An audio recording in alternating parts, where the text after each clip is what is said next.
Hey, what's up mga kaballers? Maligayang pagbabalik sa aking channel. Halina't pag-usapan natin ang balitang Jonathan Kuminga at Andrew Wiggins trade na at ang balitang D'Angelo Russell nagsalita na sa Lakers. Tara na't pag-usapan natin yan dito sa Basketball Hotshots.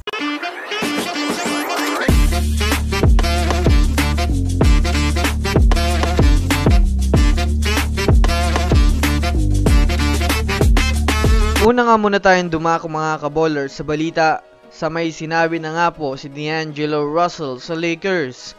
Alam naman nga po natin mga kaballers na nagtrending nga po ang kanyang naging feature at video sa bench na parang umiiyak.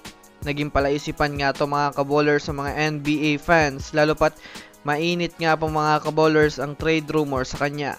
Ayon nga sa mga fans mga kaballers, ang dahilan nga daw ng pag-iyak nito ay dahil sa iti-trade na nga siya ng Lakers. Ngunit sa naging pahayag nga po mga kaballers ni D'Angelo Russell ay parang ginawa niya lang nga itong katatawanan. Ayon nga sa kanya, gangster nga daw siya, ano daw ang iiyakan niya. Kumbaga mga kaballers, di naman daw siya umiiyak. Pero sa tingin ko nga mga kaballers ay parang dinedeny lang nga po nito at idinadaan lang sa konting angas ang kanyang naging emosyon sa nangyaring laro. Ngunit malinaw na nga po sa atin mga kaballers na si D'Angelo Russell nga talaga ang unang ititrade ng Lakers bago sumapit ang trade deadline. Kaya abangan na lang natin ang magiging update patungkol dito.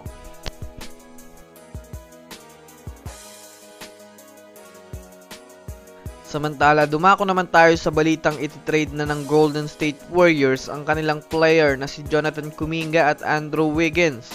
At dahil nga po sa hindi magandang takbo ng Warriors ngayong regular season ay ibinulgar na nga po ng NBA insider na si Tim Kawakami na desidido na nga daw ang front office ng Warriors na ipamigay na ang kanilang mga mahahalagang players.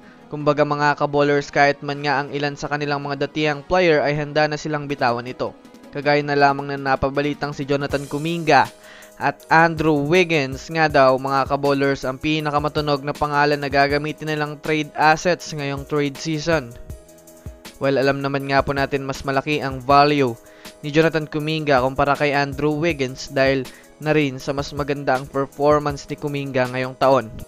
Kaya naman posible nga mga kaballers na si Andrew Wiggins ay isama na lang kay Kuminga sa gagawing trade package. Bukod pa dyan, marami rin naman nga pong mga teams ang mayroong interest sa kanila kagaya na lamang ng Toronto Raptors, Utah Jazz at Dallas Mavericks. So yun lamang mga kaballers, yun lang naman ang pag-uusapan natin ngayon. Pindutin ang subscribe and hit nyo na rin ang notification bell para sa mga susunod na updates sa mundo ng basketball. Again, this is Basketball Hotshots. Thanks for watching.